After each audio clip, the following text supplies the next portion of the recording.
Well, I spend a lot of time in Wookey Hole caves because I play the Witch of Wookey Hole. And so I spend a lot of time thinking about witches and how to celebrate them, how to honour them, how to honour their lives. This mass murder that occurred across Europe and the fear that's still in our bones. So I was lying in bed one night just thinking about that, thinking about maybe holding some kind of celebration at the caves. And I was just lying there, and this little boy sat on the edge of my bed, this little spirit boy, and he said, "I want you to tell a story about me." And I said, "Oh, all right then." And he said, and he interrupted me, and he said, "But I'm a serious boy. I'm not a funny boy." And so I wrote this story for him, and I hope he likes it. I hope you like it. His name's called Almond. Yeah, and I'm going to read it to you now. This is my first rhyming story that I wrote. The boy in our story is solemn and grave, and now he is about to be terribly brave. He says out loud something he's long felt inside.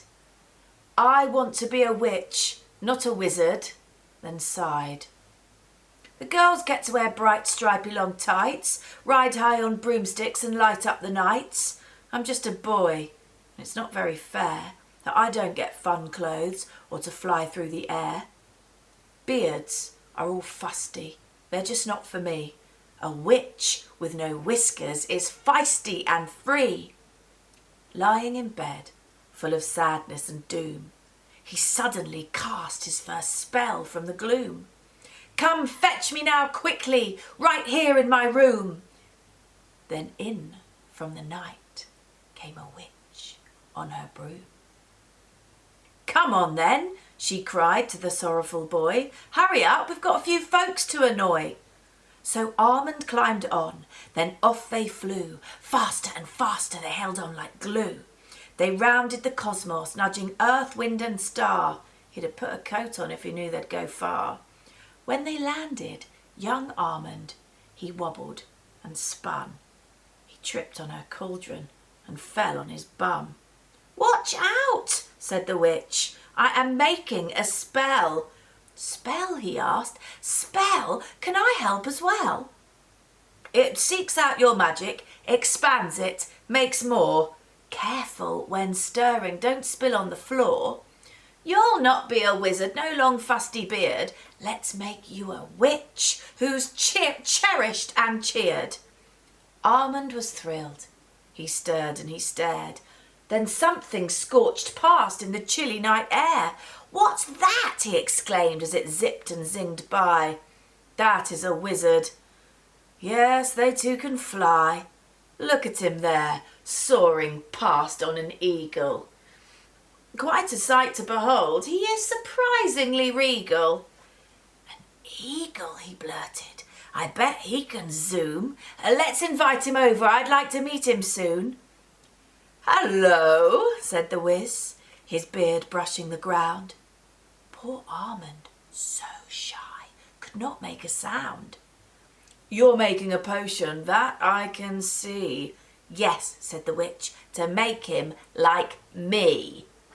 Almond doesn't want a long fusty beard, but to be a fine witch who is cheered and revered.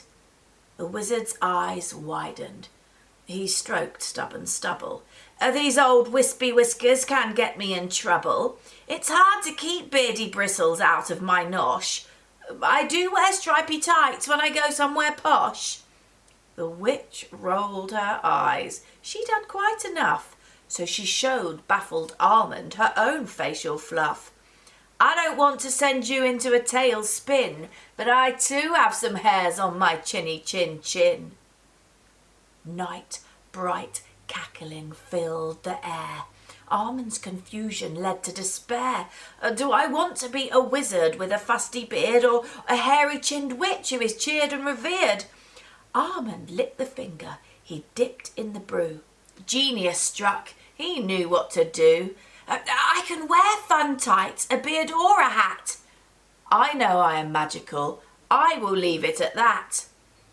The witch and the wizard both smiled at him brightly, and Armand blushed slightly and curtsied politely. They flourished their wands, mounting eagle and broom, and whisked him back home to his quiet bedroom. Next morning, at home, Armand shone with a light that sparkled like stardust and made him feel right, so brimming with magic that the whole world could see, just like magic you and just like magic me. So I took a bit of inspiration there from the story of Taliesin and Ceridwen's cauldron, which I'll tell another time.